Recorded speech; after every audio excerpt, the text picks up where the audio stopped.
one of the big mistakes is in your enthusiasm, you go out there and you want to do it all, and well, you can't take care of it all. And so it's been exhausting this past year trying to keep up with everything. Found out I really enjoyed it. I really liked the market. I like producing, clean food and good things, that people enjoyed. Well, we try to do rotational management intensive grazing.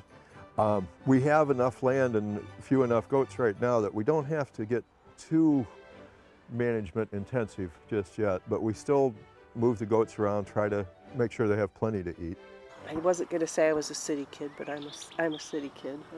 But I think when you don't get introduced to other possible avenues like farming, then you don't know that you might be a fit there. And I really enjoy working with the animals.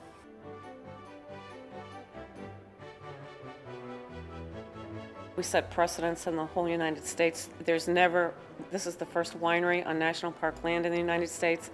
We were the first ones. We didn't have any outbuildings with this farm. All the other farmers had multiple outbuildings.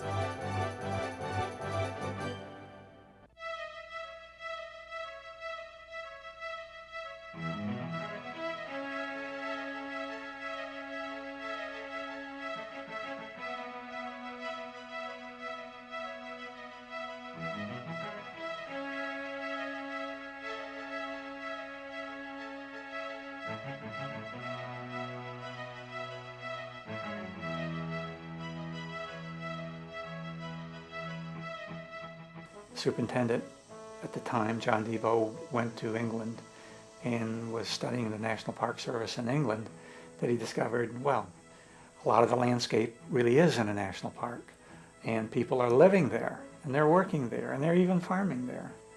And so he's scratching his head and wondering why we couldn't make that work in America.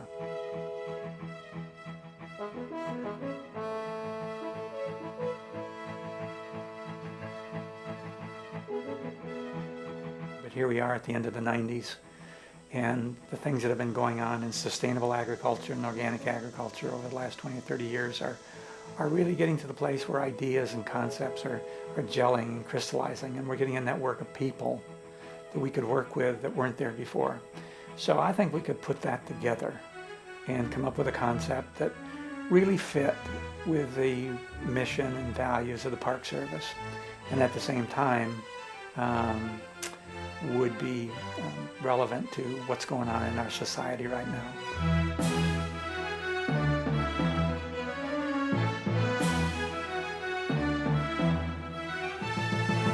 I got my raspberries, my black raspberries, and my corn. Going over for some croissants. Reason for coming here is to get fresh produce and fresh flowers. I think better than you can get at the grocery store and support the local farmers. You know, there are so many benefits to farmers markets. It's really hard to tease out what is the one main reason. I think it's a combination of factors. People, there's a strong social component to the farmers markets. I mean, you know, people have written about the lack of social capital in our communities right now. And I don't think it matters whether it's an urban community, a rural community, or a suburban community. People really appreciate these kind of gathering places. They connect with each other. They connect with their farmers. They really connect with the idea of where their food comes from, which is something that they've, so become separated from over the years, that, they really like knowing the person who grew their food, how it was grown, and feel good about what that means to them. And it's also part of kind of giving back to their community in a way, so they feel good on so many different levels about coming here.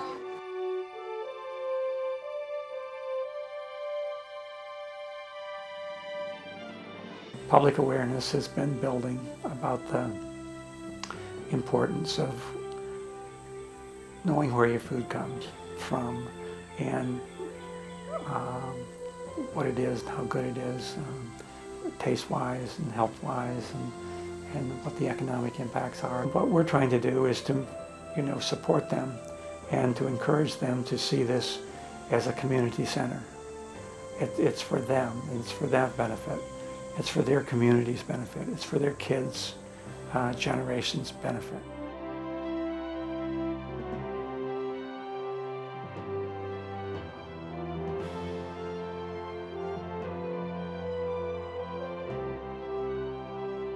The system that's in place is not sustainable. And so we've got to turn it around.